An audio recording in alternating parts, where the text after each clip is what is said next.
Estem a Vilafranca del Penedès, aquell a qui tothom anomena i ningú no sap on és. Ara bé, nosaltres sabem perfectament on som.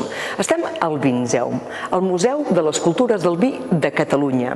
Just a fora de l'edifici tenim la Basílica de Santa Maria. Una mica més amunt, el campanar, octogonal, preciós. Diuen que durant una temporada es va dedicar a créixer. Això és una altra història. Què us volem ensenyar del Vinzeum? Si moveu amb el dit la pantalla, veureu que a sobre tinc una bèstia grossa.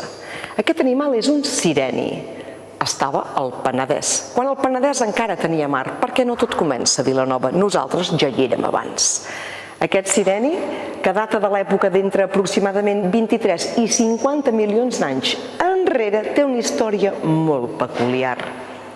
Us sonarà allò del mosquit tigre, del musclo zebra, de l'os formiguer.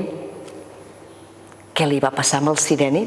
Doncs que va tenir una unió, un afer, una mena de relació amb un ratpenat de l'època. Em direu que això és impossible? Doncs no.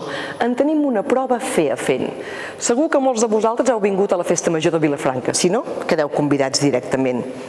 Una de les icones d'aquesta Festa Major és el drac de Vilafranca, que va ser a resultes de l'unió entre el sireni i el ratpenat. Fixeu-vos-hi bé quan el veieu. Aquesta panxa grossa d'ell, les ales del ratpenat, en fi, de tot hi ha a la vinya del Senyor. És ben bé que estem en territori de vins.